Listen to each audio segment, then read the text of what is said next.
కామారెడ్డి మండల బీసీసీఎల్ అధ్యక్షులు బండి ప్రవీణ్ గారితో ఉన్నాం. ద లీడర్ కార్యక్రమానికి స్వాగతం. నమస్కారం అండి. నమస్కారం. ముఖ్యంగా మీ వ్యక్తిగత రాజకీయాల్లోకి ఎట్లా వచ్చారు? అంటే ఇంతకుముందు ప్రీవియస్ అనుభవం ఏముంది మీది? మాకు ఇంతకుముందు అనుభవం అంటే మా ఊర్లో మా నాన్న కాంగ్రెస్ లీడరు ప్లస్ అలాగే మా షబ్బీరాలకి మా నాన్న రైట్ హ్యాండ్ ఉండే. మా ఊర్లో అందరు టీఆర్ఎస్ పార్టీలకు మొగ్గు చూపినప్పుడు నరసింహరావు మారడం వల్ల వీళ్ళందరూ ఊళ్ళో కార్యకర్తలు అందరూ టీఆర్ఎస్ వైపు మా దారి మరలింది. అలాంటప్పుడు నేను ఒక్కరినే ఉండి ఇలా మధ్యగుంటలో కాంగ్రెస్ని నిలిపించాను గత 10 సంవత్సరాలు. అంటే ఇంతకుముందు ఏదైనా పదవులు చేపట్టిర్రా? ఇది ఫస్ట్ టైమా? ఇంతకుముందు పదవులు అంటే రాజకీయంలో లేదు. గుడిలో మా ఊళ్ళో గుడి ఉంది, చాలా పెద్ద గుడి, ఉగ్గరమలింగేశ్వర స్వామి అనే టెంపుల్ ఉంది. ఆ టెంపుల్ నేను ప్రధాన కార్యదర్శిని చేసినాను 2014 సంవత్సరంలో. అది అపూర్వ అనుభవం దానిపైన. రాజకీయ పరంగా మాత్రం యూత్ అధ్యక్షునిగా చేసినాను. ఫస్ట్ ఏప్రిల్ మంత్రి ఉన్నప్పుడు యూత్ అధ్యక్షునిగా చేశాను. ఆ తర్వాత నరసింహరావు ఎంబడ ఉండే నరసింహరావు మండల అధ్యక్షుడు మాకు పాత ఓల్డ్ బైబ్రికేషన్లు ఇప్పుడు రామారెడ్డి మండలం అయింది. అంతకుముందు మాది మాచాడి మండలం ఉంటుండే. ఇప్పుడు మాచాడి మండలంలో మేము యూత్ అధ్యక్షునిగా చేసినాం, విలేజ్ యూత్ అధ్యక్షునిగా. అయితే ఇప్పుడు మీ కాంగ్రెస్ ప్రభుత్వం అధికారంలో ఉంది కాబట్టి సంక్షేమ పథకాలు ఎట్లాంటి ప్రవేశపెట్టబోతు? అంటే మీరు 6 పథకాలు 6 గ్యారంటీలు అనే దానితో మీరు అధికారంలోకి వచ్చారు కాబట్టి వాటిని ప్రజల్లోకి ఎట్లా తీసుకువెళ్ళబోతున్నారు? మేము ఈ 6 పథకాలలో కూడా 5 పథకాలు చేసేసినాం ఆల్రెడీ. ఆ చేసిన పథకాలు కూడా మేము తెలియని ప్రజలు ఉంటారు కదా, అందరూ మనలాగా మొబైల్ లేని వాళ్ళు ఉంటారు కాబట్టి వాళ్ళకి మరి ఇంటి దగ్గర వెళ్ళి మరి చెప్తున్నాం. మరి చిన్న చిన్న విలేజ్లు ఉంటాయి కాబట్టి రామారెడ్డి మండలంలో విలేజ్లో ఇంటింటికి మరి వెళ్ళి కూడా చెప్తున్నాం. అమ్మ నీకు అర్థమైందా లేదో, ఈ వచ్చే నెల నుంచి పెన్షన్ వస్తుంది, మళ్ళీ ఇప్పుడు 2 లక్షల రుణమాఫీ కూడా జరుగుతుంది అని చెప్పి మరీ చెప్తున్నాం. ఈ 5 పథకాలు అయిన దాని గురించి చెప్తున్నాం. వాళ్ళకు కొందరికి మార్మూల ప్రజలు ఉంటారు కదా, సరిగ్గా తెలియని ఇప్పటి జనరేషన్లో తెలియని వాళ్ళు ఉన్నారు, ముసలి అటువంటి వాళ్ళకి మరీ ఇంటి దాకా వెళ్ళి చెప్తున్నాం.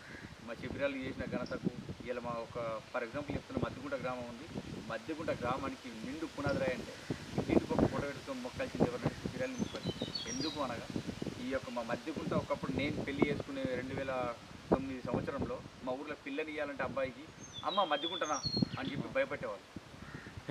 ఎందుకు అంత అంటే ఒకప్పుడు అంతకంటే 2009 కంటే ముందు కనుక మా ఊర్లో నక్సలిజం ఉంటుంది బాగా. ఓకే. అప్పటికే మా ఊర్లో శిబిరాలు వచ్చేసి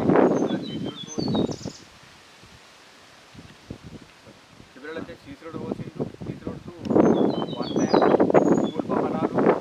మా బుగ్గ టెంపుల్కి దాదాపు ఊరి విలేజ్ నుంచి జంగల్లో ఉంటుంది టెంపుల్. ఆ టెంపుల్కి ఆ జంగల్కి రోడ్ వేయించడం,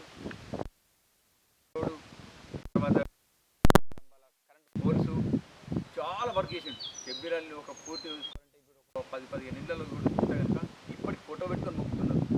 అంత మంచి నాయకుడు. అసలు కాంగ్రెస్ ప్రభుత్వం ఎందుకు విడవద్దు మధ్యగుంట మా రామరెడ్డి మండలం అంటే అటువంటి మధ్యగుంట ఒక ఇంట్రెస్ట్ తీసుకోవచ్చు దాని విషయంలో.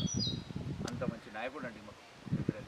అట్లాగే రాష్ట్ర ప్రభుత్వం ప్రవేశపెడుతున్న పథకాలల్లో మీకు నచ్చిన పథకం అంటే అత్యంత రైతులకు కానీ ఎవరికైనా ఉపయోగపడే పథకం ఏది? అతి పెద్దగా హ్యాట్సాప్ చెప్పచ్చు ఇలా సీఎం రేవంత్ రెడ్డి గారికి, అలాగే సర్దార్ షబ్బీరాల్ గారికి హ్యాట్సాప్ చెప్పి మరి చెప్తున్నాం. ఏంటంటే గత 10 సంవత్సరాల నుంచి రైతు రుణమాఫీ చేస్తా చేయలేదు కాబట్టి ఇలా కాంగ్రెస్ చేతి గుర్తు వాళ్ళకి మరీ హైలైట్ చేసి చెప్పడం ఏంటంటే హ్యాట్సాప్ టు రేవంత్ రెడ్డి, మీకు ఇలా 2 లక్షల రుణమాఫీ ఏక దఫలో చేస్తున్నాడు. అది చాలా గొప్పగా మీకు గత 10 సంవత్సరాల నుండి టీఆర్ఎస్ ప్రభుత్వంలో చేయలేరు. వాళ్ళు మిత్తిలు వడ్డీలో కూడా సరిపోలేదు. వాళ్ళు ఇచ్చే 10,000, 20,000 ఆ బ్యాంకు రుణ వడ్డీలో కూడా సరిపోలేదు. ఇలా మనం చాలా ఘనంగా చెప్పుకుంటున్నాం. ఇది కూడా వెనకాల సీఎం రేవంత్ రెడ్డి వెనకాల మా నాయకులు షబ్బీరాల్ గారు ఉన్నారు కాబట్టి మంచి సలహాలు ఇస్తున్నారు కాబట్టి అనుకుంటున్నాం. మేమైతే ఇలాంటి సలహాలు ఇవ్వడం వల్ల ఇంకా ఎట్లాంటి పథకాలు పెడితే బాగుంటుంది అంటారు? ఇంకా పథకాలంటే మా ఊర్లో కూడా ఆరోగ్య సమస్య ఉంది కొద్దిగా. మొన్న షబ్బీరాల్ గారి ధరనే ఐఎంఏ క్యాంప్ వాళ్ళు వచ్చి పెట్టిండ్రు. ఇక్కడ నుండి ఆరోగ్య పథకాలు కూడా పెట్టాలి. అలాగే ఆరోగ్యశ్రీ నుంచి కూడా 10 లక్షలు పెట్టిండ్రు. మొన్న రీసెంట్గా మా అమ్మ కూడా అయింది, హ్యాండ్ విరిగిపోవడం జరిగింది, చేతు దాంట్లో వేయించడం ఫ్రీగా వేసేసిండ్రు. చాలా మంచి చదువుతుంది. గవర్నమెంట్ పథకాలు చాలా ఉన్నాయి. ఇంకా కూడా అభివృద్ధి పనులు చాలానే చేస్తున్నారు. ఇంకా మా ఊర్లకు మా మధ్యగుంట మా రామరెడ్డి మండలికి కొద్దిగా రోడ్ల నిర్మాణం కూడా చేయాలనుకుంటున్నాం. రోడ్లు కూడా వెనుకబడి ఉన్నాయి, బాగా ఉన్నాయి కానీ ఖరాబ్ అయిపోయినాయి.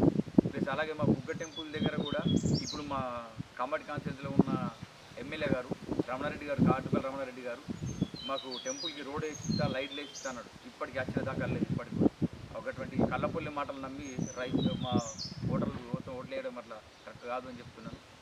మా ఊర్లో కూడా అది కూడా చెప్తున్నాం, చూడండి అమ్మ, పని చేయకుండా ఏ హోదా లేకుండా కూడా శబరిలాల్ గారికి ఇంత మంచి పనులు చేస్తున్నాడు.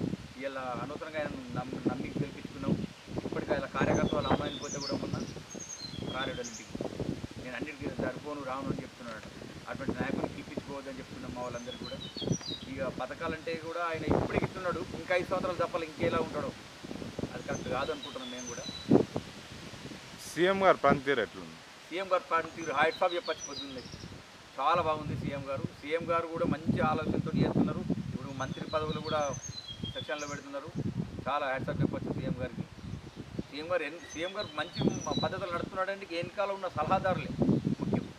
అందుకే నేను మరీ శబరిలాల్ని యాడ్ చేస్తున్నానంటే దీనికి కీలకం ఏంటంటే, ముందట నేను పెద్ద మనిషి ఓబీసీలో చేస్తున్నాను రామారెడ్డి మండలంలో, నా ఎన్నుకున్న సపోర్టింగ్ వల్లనే నేను ముందుకు వెళ్ళగలుగుతాను. కాబట్టి అలాగే సీఎం రేవంత్ రెడ్డి గారు కూడా శబరిలాల్ రైట్ హ్యాండ్ ఉండి పని చేస్తున్నాడు.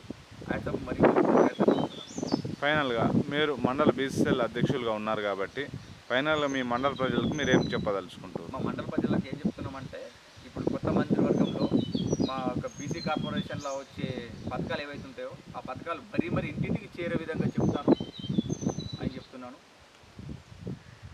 ఓకేనండి, సమయం ఇచ్చినందుకు ధన్యవాదాలు. Thank you.